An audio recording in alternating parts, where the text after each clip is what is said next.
3 minutes past the hour of 12. Hello, good afternoon, and welcome to the Midday News on 3FM 92.7. My name is Beatrice Adu. The news is also live on Kesmi 107.1 FM and across the world at 3news.com. Coming up in the next 30 minutes.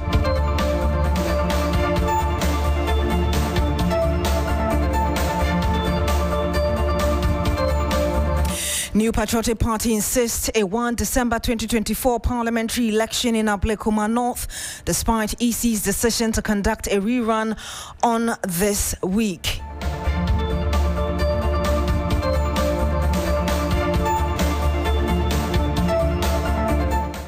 Meanwhile, the party's parliamentary candidate in that contentious poll, Nana Owusu-Afriye, has also filed a suit in court challenging a rerun.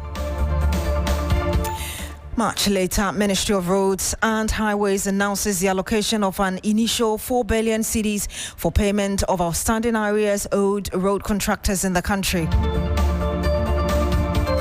All of these plus more coming up shortly.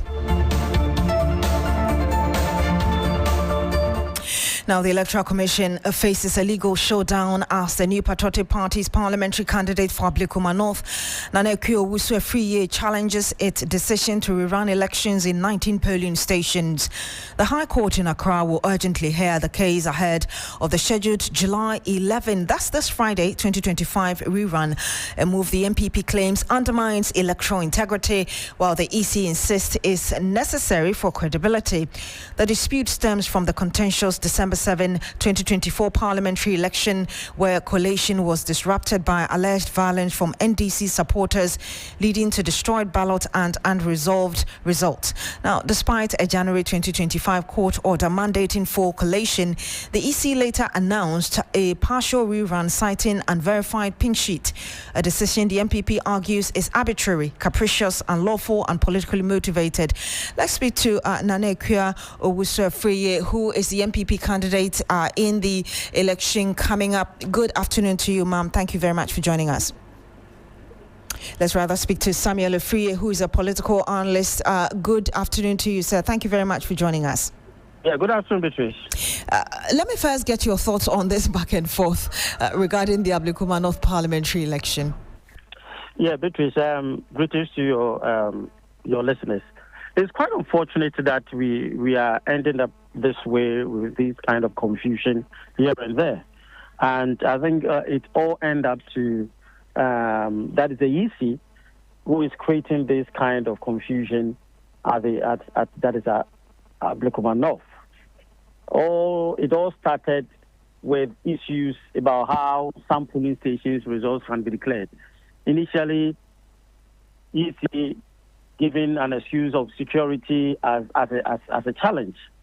But now it has ended up that we have to do a rerun. And it seems that they switch here and there in terms of their decisions.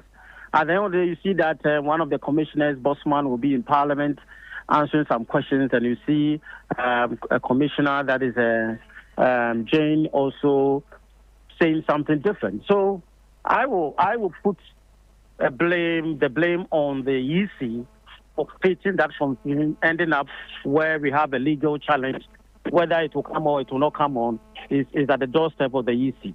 Indeed. I want you to hold on whilst I read a bit of the relief sought by Nana Owusu-Afriye and then what the MPP is saying, then we'll continue with the conversation. So the suit seeks an order of certiorari to nullify the EC's July 1 decision, arguing it violates a prior court ruling.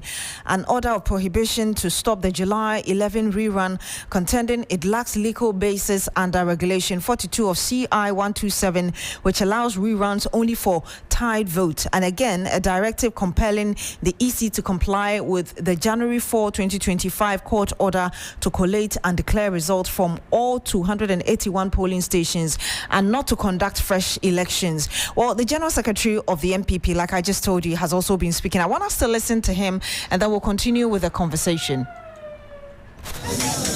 We have our evidence. Yes. Undeniable evidence. Yes. Overwhelming evidence to clearly show that we won the Ablekuma North parliamentary elections. Yes. No change. And yesterday, when National Executive Committee met, we said that under no circumstances will we be intimidated. Yes. Under no circumstances will we be coerced to go for a rerun. We will not go for any rerun.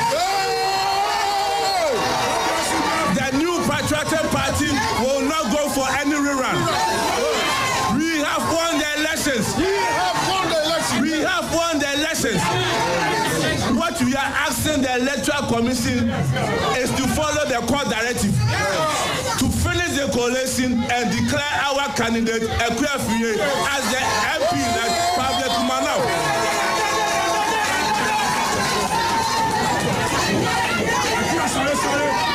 So therefore, Madam Electoral Commission, Madam J. Mensah and the team, please follow the directive of the court, which is complete the coalition and declare the winner Pablo Kumanov. And he had the General Secretary of the Opposition MPP, Justin Frimpong Kodia. We still do have on the line with us Dr. Samuel Ofri, a political analyst. Doc, you just had Mr. Frimpong Kodia there saying that the party is not going for any rerun. It looks like we are headed for a long dispute, aren't we? Yes, exactly, because maybe they have an evidence to prove and also have the court decisions on their side for the EC to collect. You see, it's EC that is switching their actions, and that is what is making the thing difficult. You know, earlier you said that you need security for us to have that collation, and later you come say rerun. What made you to say that?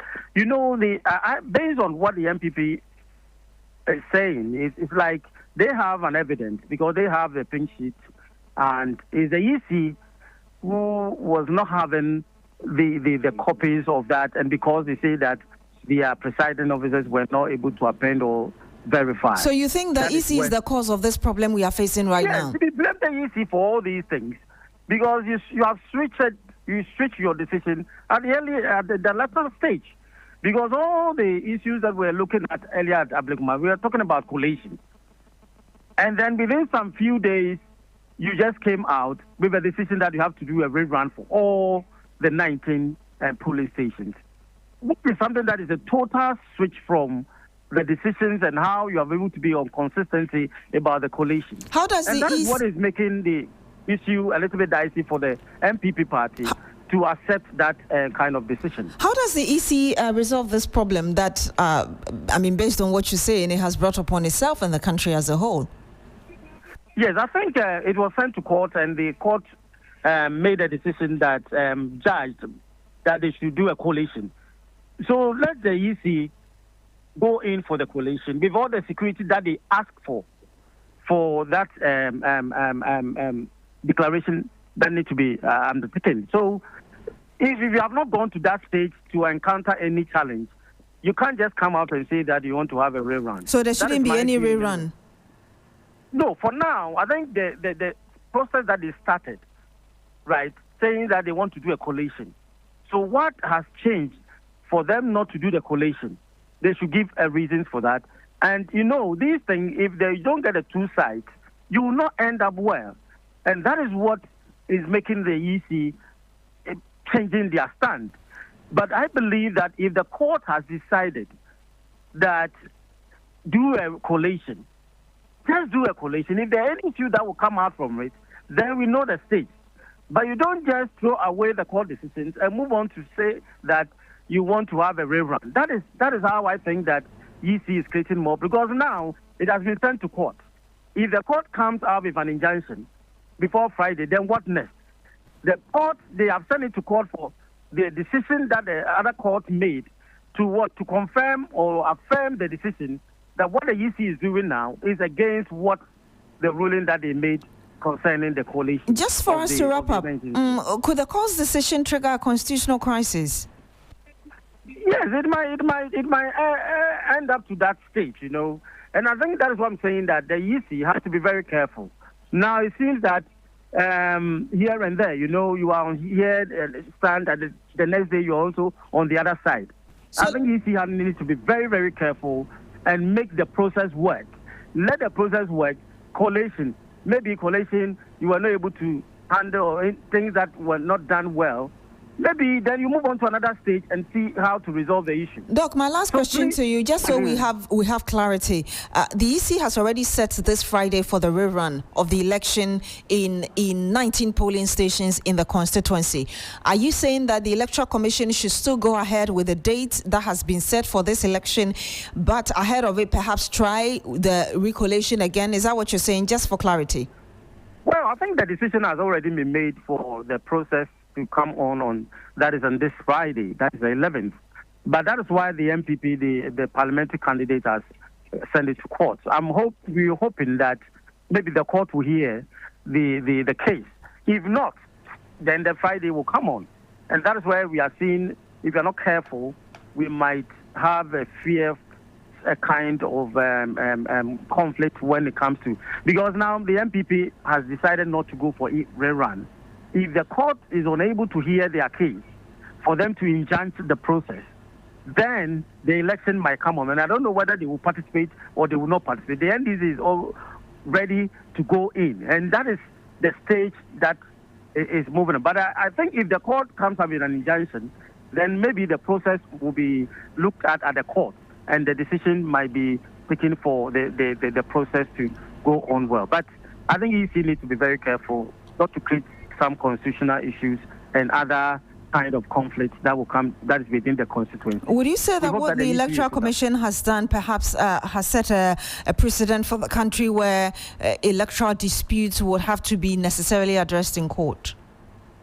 You know, yes, it's part of the EC process. And if you could answer this in like 30 seconds for us, Doc, thank you. Yes. You know, any issue that the EC, because they are also working on LI for the elections.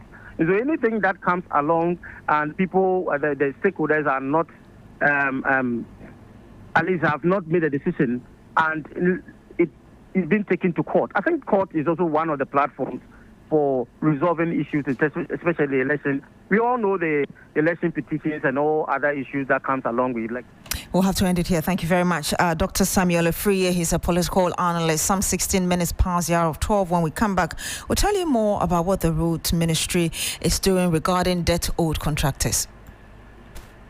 Oh, Ghana, it's a new year and Bills Microcredit is here to support your dreams. If you're not working but want to start a business, don't let money stop you. With just your Ghana card, you can get a loan to turn your ideas into reality. Already running a business? Need more capital? Or are you a salary worker looking for extra funds? Bills offers fast and easy loans with no collateral, no deposit, and no SUSI savings required. Wherever you are, whatever you need, Bills makes it happen. Call Bills Microcredit today. Call 0596 920 833 or 0302 200 390 and get started. Bills is licensed and regulated by the Bank of Ghana.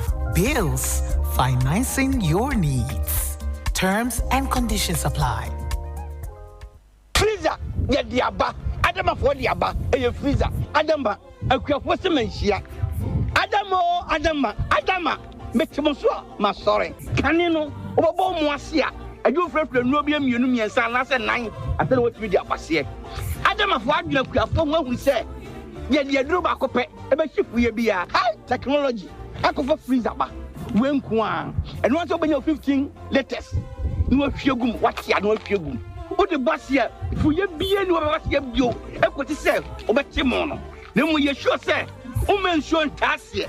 Then what's enough for now? Freezer, power up a day. Freezer, Basia, a basson do so among Ammoniaji. Me, Miwasika, me, but you may not do some doom. Adama, without Adama, no queer. Adama, you can't resist. Ubenya Adama West Africa for a dream, or baby bear a tongue cry who made you. I say, Kayona Kinkai in Choya, a dream.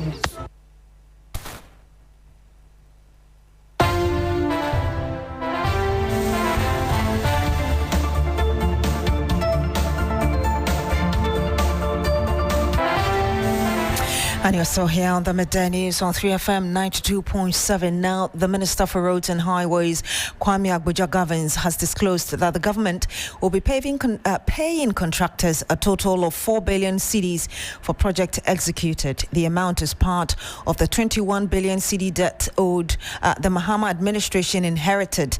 President Mahama yesterday disclosed that road contractors, some of whom have abandoned sites, will soon be paid. Addressing the media, Kwame Agboja-Gavins disclosed that the project audit commissioned by the new administration has been completed and is the reason the government has decided to proceed with payment. On the bigger issue of how do we address the payment to contractors, since we have already admitted, if you listen to His Excellency the President of the Republic yesterday, he indicated that towards the end of this month, the Finance Minister would be taking steps to retire some of the debt owed contractors so that they can go back to site and complete the work. On record, we are intending to pay some 4 billion Ghana cedi towards retiring part of the 21 billion from this month. I have no doubt that will be on record to be one of the biggest payments at a particular time to make sure that we are serious about clearing the debt and then also paying for or making provision to start the new works we are talking about. It is not appropriate for us to basically sit unconcerned for this to happen since we have very scarce resources. So it is very clear that the Finance Minister was doing the right thing by making sure that when we have certificates at Road Fund, those certificates are not, repeated in the books of Ghana government at another level where we'll end up paying twice for the same project. So there's no doubt that government is committed and will continue to prioritize paying for road works done. And he had the Minister for Roads, Kwame Gavins Agboja. The Minister further disclosed that road project under the Big Push agenda will commence this month. Project manager for the Maripoma, Engineer Abdullahi Mahama, assured the Minister the challenges will be addressed within 6 weeks. And we have actually improved the section under question.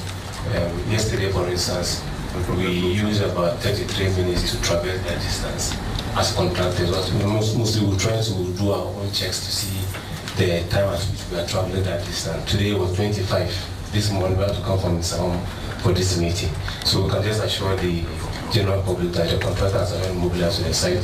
We are going to intensify the works without any act of God, which is the rains. We are quite sure that within the next 6 weeks, that whole stretch would have been completed with the blacktop. If the GPRT are aware, from the Sansan towards Accra, the contractor has actually finished with the cement stabilized. Now the reason why we actually blocked that section is that when we introduce the cement stabilized, it has to cure before we can allow load to come on it. So anytime you see that we have blocked a section, it's just because we don't get the time to communicate with the motorists. But once we introduce cement onto the material, it has to go through a process before we can allow the traffic to move on it. So by the next 6 weeks, hopefully, we can finish that stretch. So I'm sure that some of them that have used the place yesterday and today has been a very great improvement. In fact, my honorable MC told me on Friday that he sent a driver to come to Accra.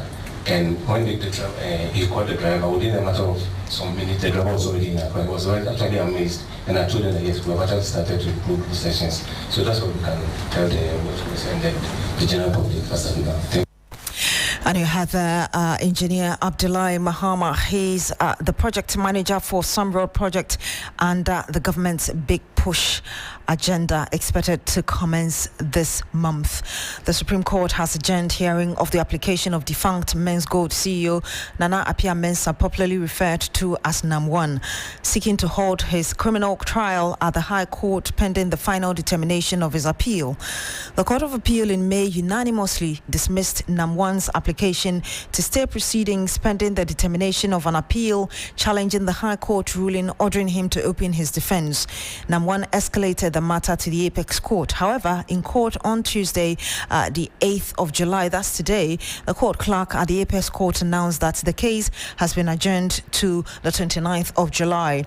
The embattled CEO and his two companies, Brew Marketing Consult and Men's Gold Ghana Limited, are facing 39 counts of charges, including selling gold without a license, operating a deposit, taking business without approval, inducement to invest, defrauding by false pretense, fraudulent breach of trust, money laundering, among others.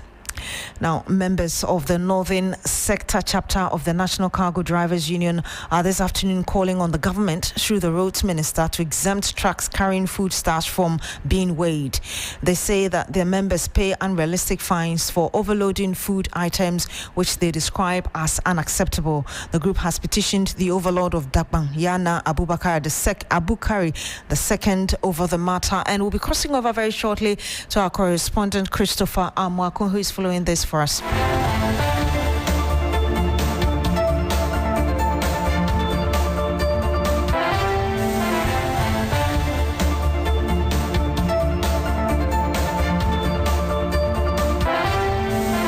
Before we connect to Christopher, let's hear some of the drivers speaking to him earlier.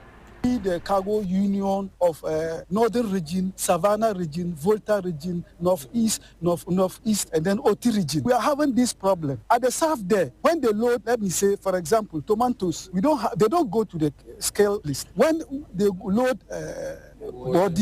they don't go to scale. When they load cassava, they don't go. But we, as cargo unions in the northern region and the regions that I've mentioned, if you carry yam, they will force you to go to the granite or granite. They will force you to go there. But when you wait, and yam, we don't take yam at one place. We normally go to bush. And bush, there's no scale there. There's no scale in the bush there. When you come to town, then they say you have overloaded. And you don't have scale to load to know that what I've taken is over the ton. So that is why we are appealing to the government. It should at least remove the scales on the road for us, we the cargo people in the regions.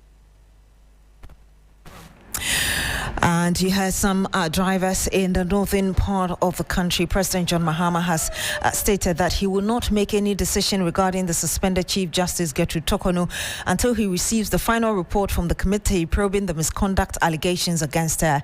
Speaking during a meeting with the Council of State, the president said that he is committed to due process, stressing that the constitutional procedures are being followed and that any action will be based solely on the committee's conclusion. Undertaking your work in earnest, as the chairman of the council has stated. We've referred several things to the council for advice, mostly in respect of appointments to governing boards and other statutory institutions. And I want to thank you for the approvals you have given us and for expediting the work of government. It's helped us to more speedily than any government in the past have persons in place to begin to prosecute the reset agenda that we have. On the issue of governance, we've had the difficulty issue with regards to the suspension of the Chief Justice, and of course the Council of State was involved in a part of that process. And so we've done our part. The rest is left with the committee that was set up to come out with whatever its findings are. And based on that, whatever the consequential issues are will be dealt with. Well, President Mahama has also officially launched the Gold Board Task Force, declaring that it is time for Ghanaians to take full ownership and control of the gold mining sector. The task force, according to the government, is aimed at safeguarding the country's mineral wealth. Also speaking at the inauguration ceremony held at the National Security Secretariat, President Mahama said that Ghanaians should not only work in the mining industry, but also own gold mines and lead gold production for export. Now, if we're to create prosperity for our people, then it means that we must take greater control of our natural resources. And it's not only Ghana that is taking greater natural control of its resources. There are examples where countries guard their natural resources. Botswana is an example. You can't export one single diamond out of Botswana without committing a crime. And so Botswana, together with its foreign partners, exports all the diamonds to the international market, and the money comes back to Botswana. This was not the case with our natural resource, gold. And indeed, other resources. We are discovering many other minerals in Ghana. And we believe that Ghanaians must be the first beneficiaries of the natural resource blessing that God has given us. So gold is just one example. We're going to make sure that in other minerals, Ghanaians play a leading role in terms of our mineral exploitation. And the time has come for Ghanaians to also own gold mines and produce gold for export. You had President John Mahama now to enhance power reliability and voltage stability in Kumasi and beyond. The Ghana Grid Company, Gridco, has now commenced the reconstruction of the 161 kV Nyomaso to Kumasi transition line.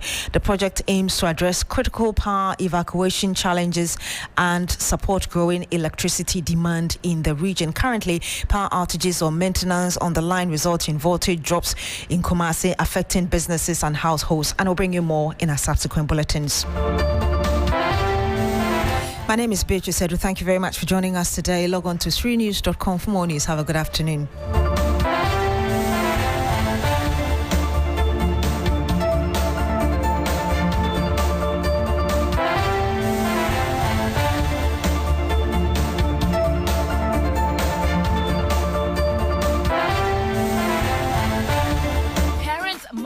Calendars is the 3FM Baby Fair happening live on the 11th to the 13th of July at Marina Mall Airport City in Accra from 10 a.m. and it's absolutely free.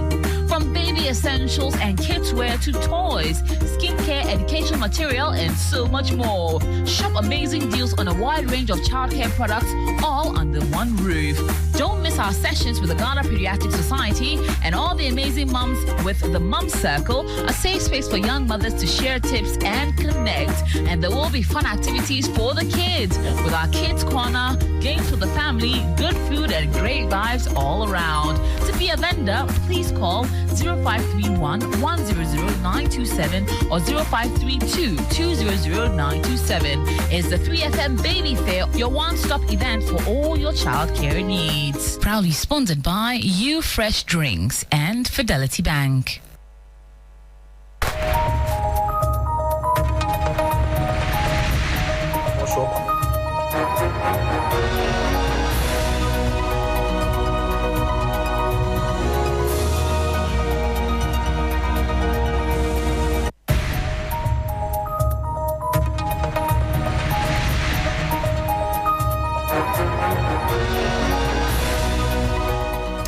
Hello, good afternoon and welcome to Business Daily on 3FM 92.7 with me, Bismarck. Also coming up this afternoon, International Monetary Fund, IMF, commends government for bold corrective actions to maintain extended credit facility program on track.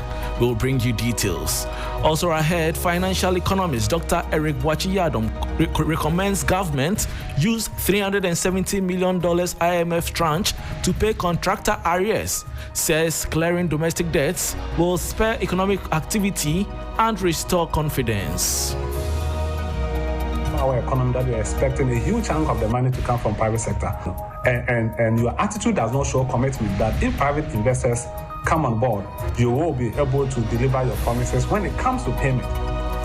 Plus, Ghana Union of Traders Associations, GUTA, urges Bank of Ghana to ensure forex availability at commercial banks to protect cedi appreciation and avert appetite for black market. The settlement, of course, gives us no other option than to follow the black market, the one we call the OGP, and we purchase dollar so much high beyond Bank of Ghana rate. These stories and others lined up for you. Please stay.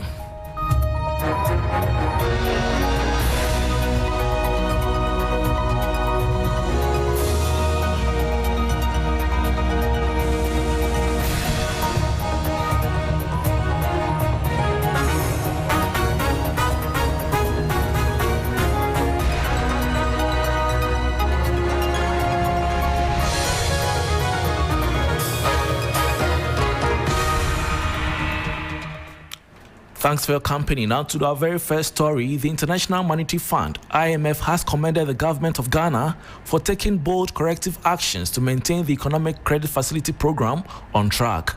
The IMF has praised the government's commitment to restoring fiscal discipline and addressing structural weaknesses that led to slippages. The following 3 Business News Desk report has the details.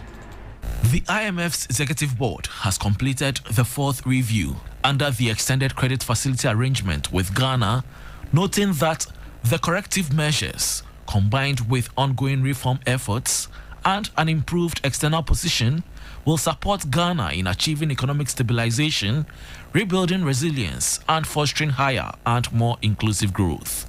The fund emphasized the need for continued efforts to enhance domestic revenue mobilization, streamline non-priority expenditure, and create space for development priorities and enhanced social safety nets. The IMF urged the Bank of Ghana to maintain a tight monetary stance until inflation returns to its target and allow for greater exchange rate flexibility. It called for improved tax administration, strengthened expenditure controls, and enhanced the efficiency of state-owned enterprises. The IMF also urged the Bank of Ghana to step up efforts to improve crisis management and resolution frameworks, enhance financial sector safety nets, and address legacy issues at specialized deposit-taking institutions. It recommended that the government fully implements the plan to strengthen the National Investment Bank and finalize the reform strategy to support state-owned banks' viability and sustainability. And that was a 3 Business News Desk report on IMF commending government for bold corrective actions to maintain extended credit facility program on track. Meanwhile, financial economist Dr. Eric Boachie-Yadom is urging the government to channel the expected $370 million disbursement from the International Monetary Fund into settling arrears owed to contractors. The call comes following the IMF Executive Board's approval this July on Ghana's 4th program review under the $3 billion extended credit facility. An amount of $370 million is expected to hit the Bank of Ghana's account. But according to Dr. Eric Boachie-Yadom, paying contractors will stimulate local economic activity and restore confidence in the government's fiscal commitments. It is unfair to, in the name of auditing, to put contractors on hold, their payment on hold for the past 6 months. I think that you end up collapsing these businesses. For the 6 months, some of these private investors have relied on borrowing. So when you pay them, they are going to use the money to pay the huge interest that is on it and also to settle the principal. There's no money left to invest. So if we keep withholding, in the name of auditing and delaying payment, we'll end up collapsing, especially Ghanaian-owned businesses that are partnering the government, in delivering your agenda. Now we have the 24-hour economy that we're expecting a huge chunk of the money to come from private sector, over 97%, and your attitude does not show commitment that if private investors come on board, you will be able to deliver your promises when it comes to payment. So we need to de-risk, we need to be able to reduce the political risk that private investors face.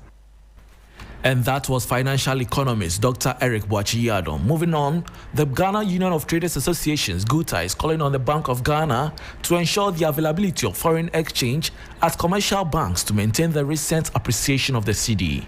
According to Head of Business and Economic Bureau at GUTA, Charles Kusi Apiakubi, trade transfers at the commercial banks mostly take more than a week, forcing traders to rely on the black market for quick transfers. GUTA is urging the central bank to take steps to ensure that the benefits of the cedi's appreciation are reflected in transactions at commercial banks, making it easier for traders to access foreign exchange.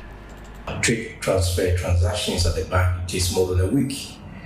The explanation we are receiving from the commercial bank is the challenge with the availability of forex. Yes, we are so much aware of Bank of Ghana data that indicates our import cover, which is over 4 months and more. So we are so much surprised and worried why we have sent gains, but we are not going to meet trade requests. Such challenge, of course, gives us no other option than to follow the black market, the one we call the Bochi people. and we purchased a dollar so much high beyond Bank of Ghana rate, some 12.8 cedis to a dollar, which of course affects our cost of importing. This of course erodes the impression of good economic gains. So as trade, as businesses, we are so much concerned, and we wish Bank of Ghana will step in to avert the situation before we have a resurface of forex hikes.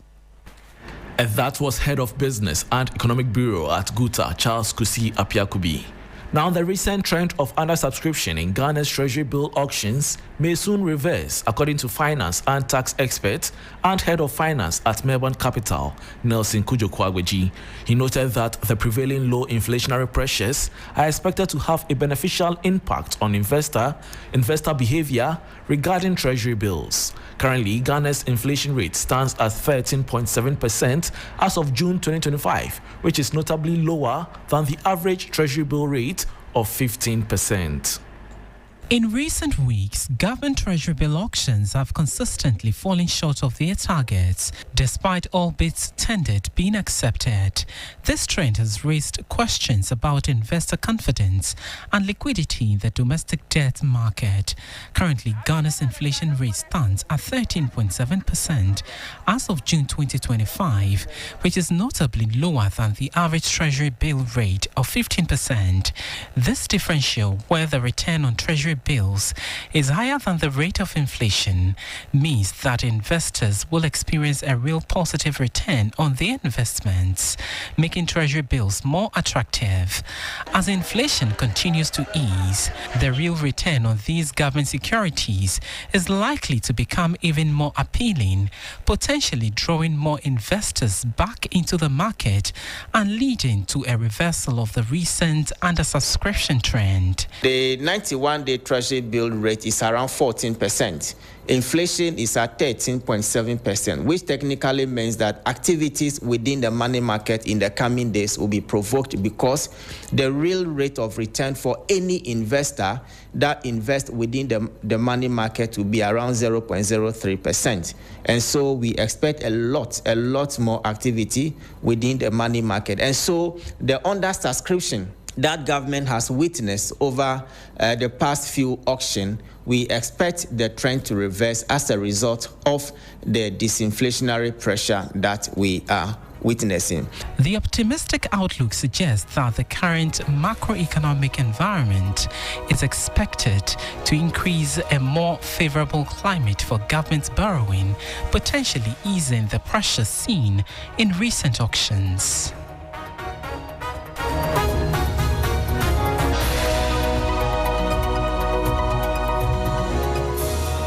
And that was a 3 Business News Desk report ending Business Daily on 3FM 92.7 with me, Bismarck Ausa. For more business stories, please check out our website 3news.com. Thanks for your company.